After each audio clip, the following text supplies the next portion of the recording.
Hello, and a warm welcome to another conversation. Ruda Talks Change is what we call it, and it's all about those change moments in life when either you make a decision or life makes a decision for you and takes your life into a different direction. And today, my guest, Nokukhanya Khanyile, such a beautiful name, Kanya. It's Nokukhanya means light, right? Correct. It means the mother of lights. Oh, okay. You're a pediatrician and you're also a social media influencer. Guys, she has 196,000 followers on Instagram. And in 2019, you were ranked seventh among the 100 most influential South Africans. I can quite believe that with that number of followers. Thank you so much for making time. Mother of a 2-month-old little girl, then you don't have much time to yourself. No, we don't. So I'm actually not fully qualified as a pediatrician yet. I'm still a pediatrics registrar. So I'm a few years away from that. But yes, it's been incredibly busy from day one.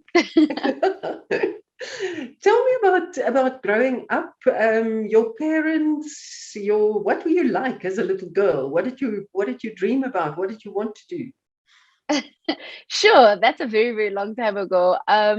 For me, growing up, I was born in Johannesburg, at the hospital that I'm actually working at, which is quite interesting, which is Joburg J, now called Charlotte Maxeke.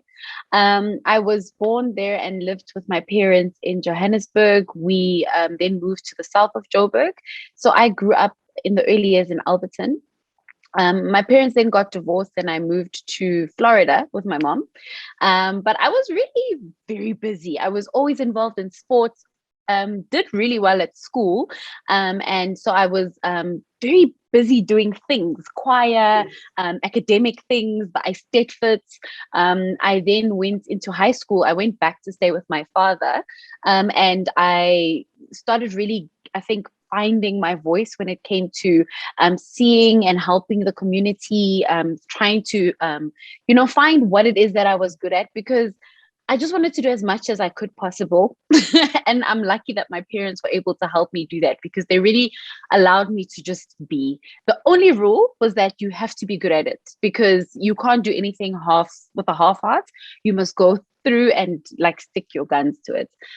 So I got some really incredible experiences. I got to do a lot of sports tours and also really a lot of people don't know this. I was a presenter on KTV.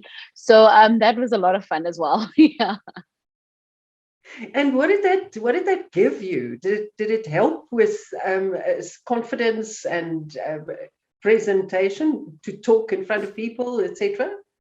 Must have done. So anybody who knows me knows I have no problem talking in front of people.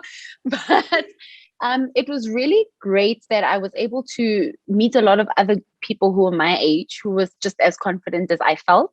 It really helped me find new experiences, channel the energy that I had because I always felt like I wanted to do something more than just school. Mind you, I had sports colors, I had cultural colors, I had academic colors, I had leadership colors, but I just felt like there was so much more that I still wanted to give. Presenting was great because I had experiences like traveling the country, meeting people and hearing stories that I would have never gotten to if I had stayed in, school or just stayed at home. So I was able to have those experiences and just grow my mind to the possibilities and the things that are out there and meet incredible people. Mm-hmm. Why medicine? So funny enough, it wasn't always medicine. I wanted to do something that could help people. But I also wanted to teach people because I felt that like when people had information, it made you empowered. You were able to then take that information and use it in a way that could help other people as well, not just yourself. So a couple of the things that popped up were actually accounting, teaching was another one, pharmacy was the other one, but I ended up in medicine, which was actually almost didn't happen.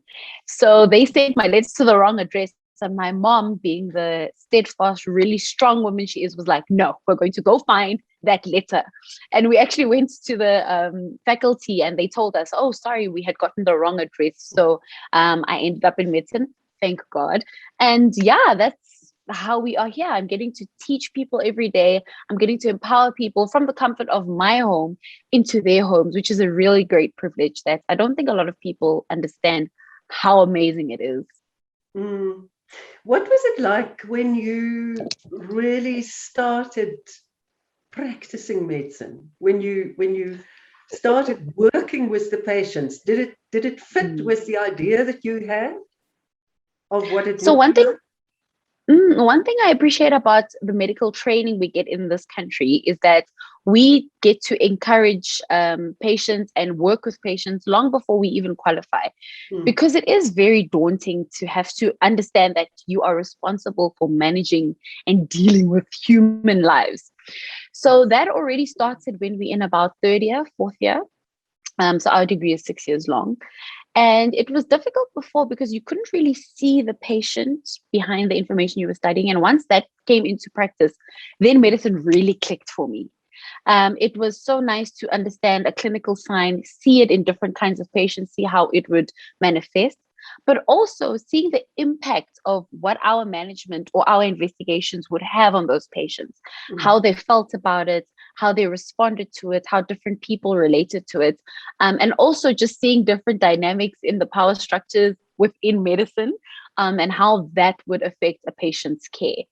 I really appreciated the fact that once I qualified, because of this, the people that I had around me, because of the mentors that I found along the way, I was really able to, hone in and focus on my patient care from a mental health point of view. It wasn't just about the information that I knew in my head. It was about how I could affect that and make patients feel that they were a part of that plan. So that made me feel also that I was giving back to the community and making them feel that they could take care of themselves at home. So your interest in mental health started because you focused on how your patient, your physically sick patients responded emotionally and in their, well, not only in their bodies. That right? Exactly. But also, I did my internship at the Chris Hani Baragwanath Academic Hospital, and anybody in the world knows that's one of the most grueling internships you can do, just because of the amount of work you're inundated with, and also because of the kind of trauma that you see, not just from an emergency department kind of place, but also the dynamics, the power plays that you have to deal with, the hours. It's incredibly understaffed and under-resourced. So we as junior doctors were pushed to our limits, and we still are. And what I found was that a lot of people were breaking down, burning out, deciding to leave medicine, going through significant mental health challenges. But I felt that even though it was tough, it was okay for me. I was handling it. I mean, I had my moments every now and then, but I would be able to bounce back.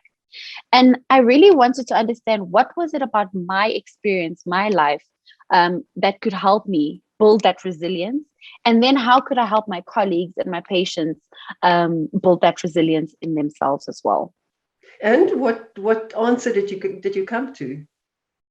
It was really about the stigma around mental health. I really find now that because people are feeling a lot less shame, a lot less guilt when it comes to having to deal with their mental health issues and their mental health challenges, we find that colleagues are willing to help and ask for help a lot earlier. I find that, I still find it a bit difficult to say I need a mental health day. And so I didn't want to wait until the point where I couldn't do it anymore to say I need help. It is about teaching our junior doctors, teaching each other, giving each other the allowance to find those small little moments in the day where you realize that I'm not okay, and taking that 2 or 3 minute break, taking that 5-minute break then, before it has to come to a point where you actually need the whole week, or you need an admission because it's so dysfunctional to your life. Those are the things that I really try to advocate for in my workplace. And that's very important to me. So Khanya, it's really name it, face it, say I am now pushed to the limit, because otherwise you keep just pretending, you keep saying I'm okay, but the veneer gets thinner and thinner, And Exactly. so you find that today, it's now what, 6 years? When did you start? 2015. Did you start practicing? 2016, correct. Yeah. And it has already shifted slightly in that time, that people are more able and willing to say, help. Yes, I think it's amazing to see, even if you look at the South African Depression and Anxiety Group statistics, when they spoke about how their call logs for either people calling into their suicide line or their depression line have just increased. Not necessarily because there's more mental health issues. It's just that the awareness is there. So people are realizing, actually, I need help. And so once people know and they can acknowledge that, these are the small things that are contributing to the bigger problem of depression, anxiety, suicidality, then we can find avenues and we can show people that this is where we need to get the help. Resources can get allocated to that, and we can make society and community better. And you'll find actually that all the money we've been putting to, health from a physical point of view can be solved because of the mental health aspect. Substance use goes down, self-harm and suicidal attempts go down, and people can actually, we can, redirect those resources away from all of the mental health, all of the physical health towards mental health projects. But given that interest, why babies? Because babies are incredibly resilient. There's something about, and it's something I can't explain. You just have to be there. When we do anything when it comes to resuscitation, when I did that as an intern, as a junior doctor, when we would do them on adults, 90% of our resuscitations would fail because you've had so much life experience, your body's been worn down, you've got all these medical conditions. So by the time I'm resuscitating you, it's a very bleak prognosis. But with children, because they're still fresh or because they still have like a plasticity in their bodies, 90% of our resuscitators actually work. And then I've seen babies come in conditions where we're not sure if they're going to make the night, to actually walking out. Babies forget and they forgive very easily. And they're also just inherently happy. Their nature is happiness. And so because of that kind of, the same way that I strive to get them to be healthy and happy again is the same way, psychologically and subconsciously, that I strive to get myself to be happy and healthy again, and to use the principles that they kind of help me with, just to kind of be happier every day. Also, when I was doing internship and I did pediatrics, I had a great time, and I left pediatrics to go to anesthetics. And then I had to put a drip into a person who was almost twice my size, and they nearly threw me across the room. And then I was like, okay, that's it. Nope. I need to go and help the babies, because they, at least I can negotiate with. I can't negotiate with someone who's twice my size. You'll go pick on the little ones. Yes, no, the little ones, they're also very feisty. You'll be surprised. They have a lot of autonomy, and they know exactly what they can and can't, what can and can't be done to them. But I think the second big reason that I really love pediatrics is because of the moms. You don't treat the patient, you treat their parents at the same time. And so I find that in the society we have in South Africa, which is quite broad, we have different families, we have moms raising not just her child, but the community. So if I empower her to be able to recognize danger signs, and just not just her child, but other children, I empower her with information that's safe of how she can treat that child. I then take away the job of, multiple doctors in different hospitals. She's able to, help those babies in those communities and give safe advice to the people that she's around. A wonderful mission to set yourself. Tell me about the organization Mental Matters, and how did it come about, and how did you become involved? Mental Matters is an organization that was started by my best friend, Gugu Masondo. Gugu was living with she is living with mental health, with a mental health disorder. And she had just been diagnosed for the second time with a mental health disorder. She was then discharged from an institution, and she had a lot of questions from her family and friends as to what's happening, what's going on, are you taking your medications, are you okay, will you be able to work? And she decided to put together an event where she would be able to host people who are living with mental health issues, affected by mental health issues, or treat mental health disorders, so that we could all share experiences. And that's the event that I was pulled into. She asked me to speak about major depressive disorder, or depression, which is more commonly known. And just from that day, the feedback we got was incredible. I mean, we only had a small group of people, but from social media and seeing how people responded to that, there was a need for more. And her and I got to talking, and I said, can I be a part of this thing? Can we make it formal? And we've had seminars, we've had Instagram lives, we've had events where people can come and share their experiences and share their stories, and really just find a sense of community, but also a portal for help. And as you said in the beginning, the stigma thing. Exactly. If you can break down the stigma, you can start actually moving the needle. Yes, So we how really did you strive to. Sorry. how did you start using social media to such an extent? So I didn't realize how impactful my social media presence was. Because my good mornings, every morning I would jump onto social media on Instagram, and I would say good morning to everybody. And I think the one weekend I just didn't. And a friend of mine had sent me a video with someone she was sitting with. And they then said, good morning, everybody. And they said, where's our good morning? And then I realized, oh, okay, this is a thing. So I started saying it more and more people started following me. But the good morning became more because people started realizing that I've got, all these funny things I do in the day. I would share my journey through what happens when I'm on a call. And it made me realize that people think doctors are a different breed of human being, or they like put us on a pedestal.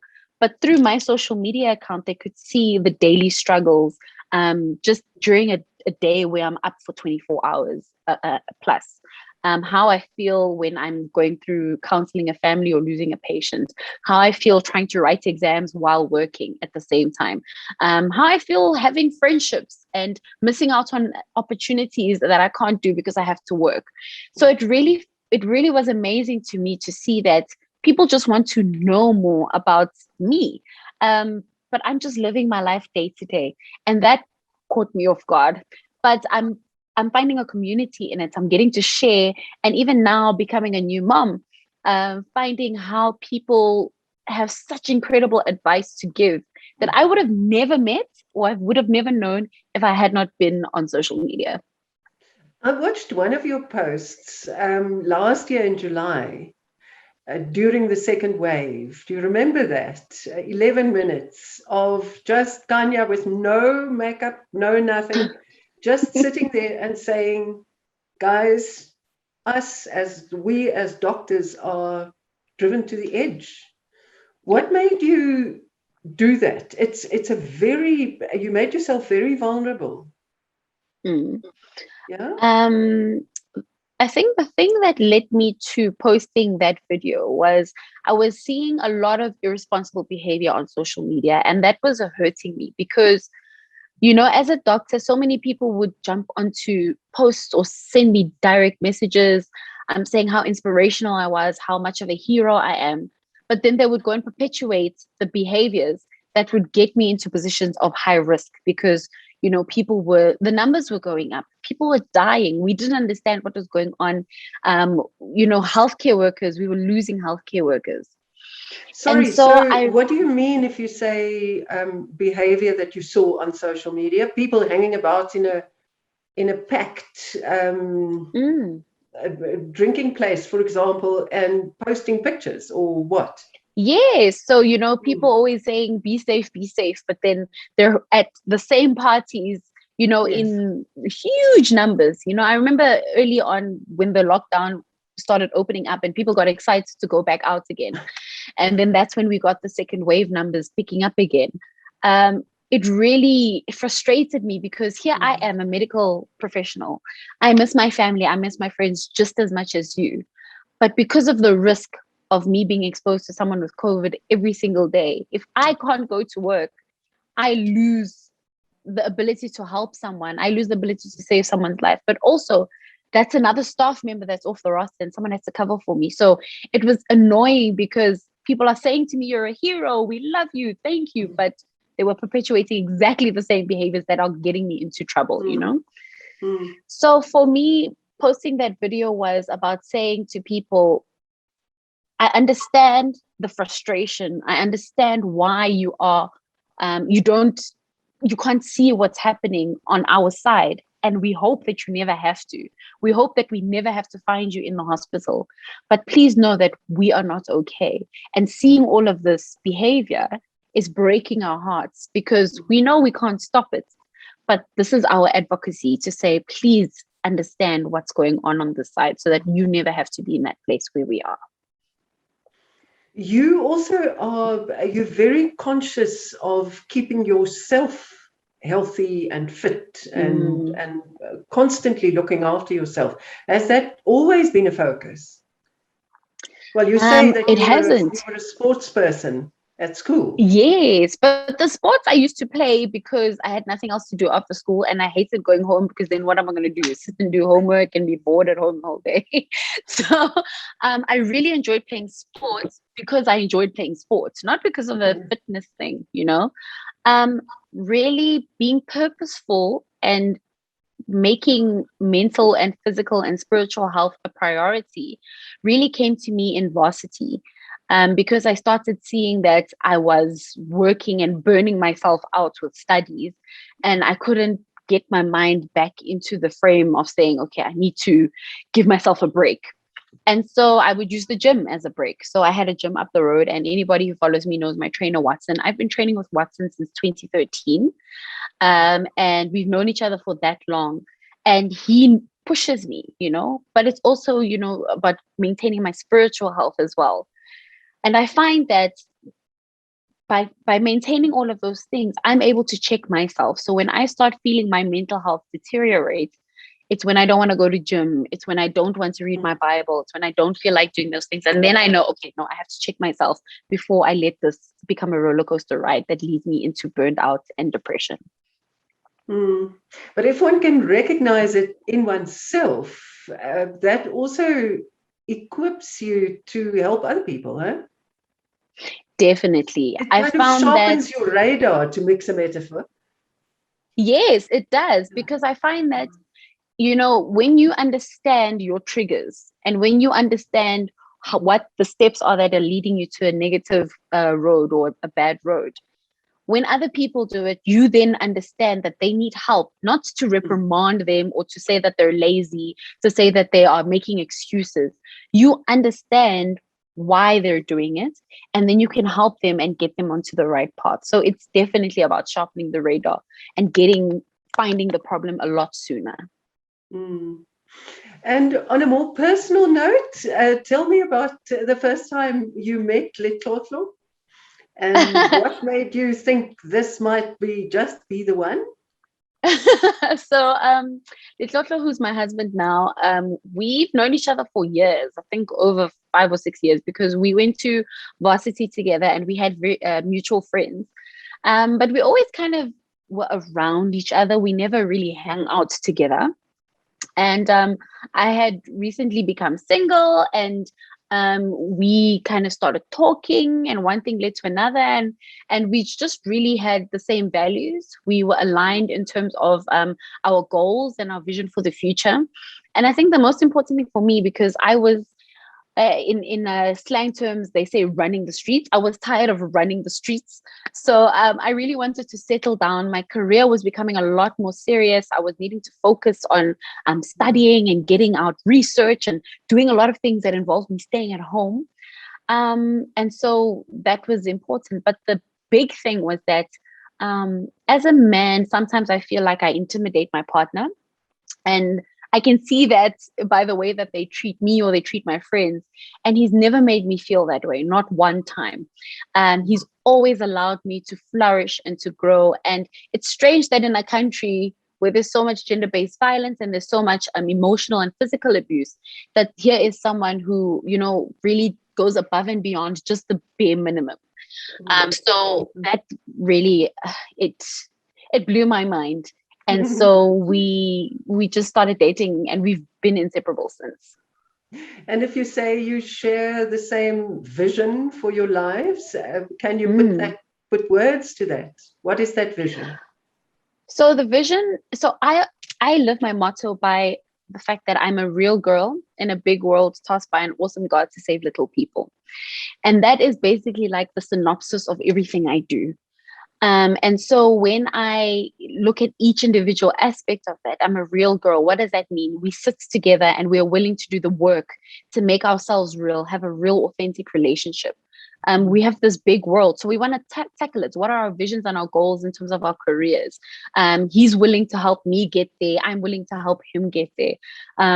We're tasked by an awesome God, so our religion and our spirituality is very, very important to us. So we pray together, we sit down together, we talk about what are our challenges with our spirituality. And I want to save little people, but what is it that he wants to do, from a passion point of view, not just a career and vocation. So because of all of those things, those were the visions and the goals that we shared together. And that was pretty much a conversation we had. We went away together and we said, we're going to make a vision board. And I've never done that with a partner before. And he was like, okay, let's do that. And I was like, this is fantastic. And that was the thing that sealed the deal. Would you recommend that to other young people getting into a relationship? I mean, how does one know? I think, the problem with today's society is a couple of things. So we have women who are driven, they're focused, they're highly successful. And so I saw a tweet the other day that said, women nowadays don't need a man, but we want them around because we want a partner that complements us. We don't need you to have a bank account. We don't need you to buy a house anymore. And so you actually have to be a decent human being. You can't just have money. So we're challenging men. And I think that's challenging society to actually raise people who are willing to have conversations with each other.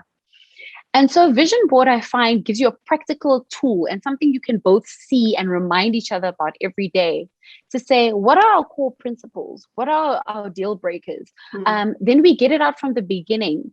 We avoid the what are we conversation, because if you're already at that point in your relationship, then you already know maybe this person is not too serious, and you can manage the relationship a different way.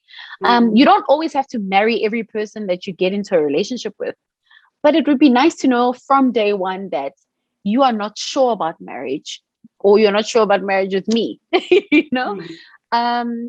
I think it's very important for us to have those conversations, and it will clear up a lot of miscommunication and also save us a lot of time, because I spent years in relationships that I could have just known the answer to in the first month.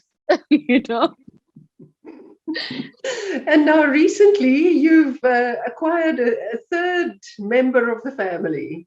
Yes. Can you remember the moment the first time you held her? Oh, it was a mess. I was tears. So I always thought that I would be very composed and I would be strong and I would be, the epitome of like beauty. It was opposite. It was tears. It was emotional, but it was the most proud I've felt, not just of myself, and grateful to God and Letlotlo for getting me to that point, but also just in awe of the power of this small person. She's grown from a seed into this human, and here she comes out through this stressful process on the other side, healthy, crying.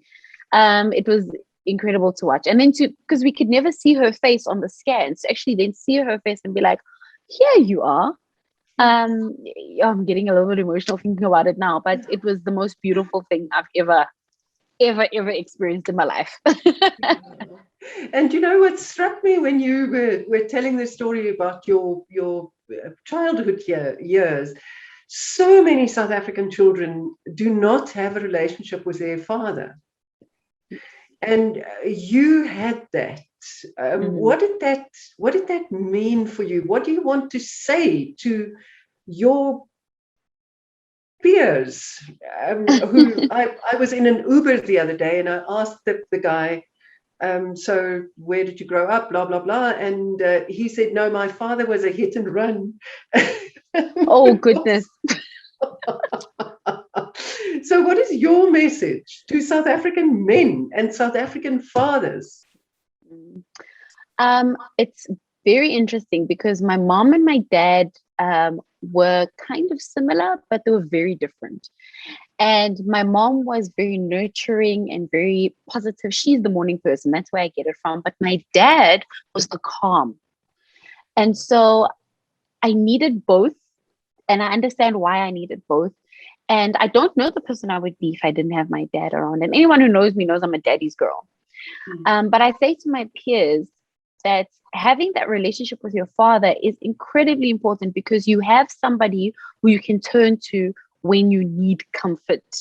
Yes, moms can hold you and cuddle you, but just knowing my dad was always there was incredible, because he would just melt. He would become a different person around me. He's very strict and he's very stern, but it was such a nice thing to know that I need my dad right now. I want my dad to protect me. These people are fighting with me. Can I just go to my dad and he'll sort it out? It also provides you with a lot of play. So my dad and I used to mess around a lot. That I think, especially when you have single moms, they aren't able to open themselves up, and they aren't able to play with their kids as much as they do, because they're so stressed and they're so worried about all the things they have to do.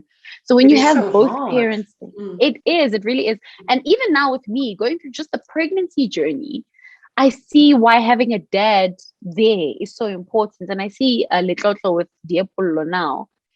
It's beautiful to see how he plays with her and how he becomes so soft. So I would say to my peers, as a man who's going to be involved in your child's life, you are giving them the best gift, because they're able to have both the nurture and the nature, but they're also able to have just a best friend, somebody who's going to always have their back, and someone who's going to protect them at all costs. That was like my dad. Everyone who knows me knows that, like, I'm a daddy's girl. Like, you can't tell me anything about my dad. It is such a gift. It really is such a gift. Yeah. And tell me about the physical space that you want to create for your new family. What makes you choose it? What attracts you to a space? What do you do to it to turn it into a home? So we just moved into a home a couple of months ago. And so the one thing I really enjoy about, and it's because of the way I was raised, was people were always at our house. So we never went out and we never went to restaurants. People were always in the house, braaiing, swimming, cooking Sunday lunch, something. There was always something happening at home. And I wanted to create that kind of environment where people could feel safe to come over here. So that was the one thing. A nice yard, big entertainment area, big kitchen so that we can cook and have everybody in the home. But also, even when people are not here, the rooms themselves, I wanted to be big enough so that, you know, the whole family could sit in one room, whether it's the bedroom, the other bedroom, the lounge, etc. That's the feeling of just closeness, to know that you don't have to go out, we don't have to spend money, we can just be together. Those are the important things for me, and that's what makes me choose a home or choose a space. And you still have 2 more months of I'm thinking in Afrikaans maternity leave. Maternity leave. Yes. And then how do you see your professional and motherly life coming together?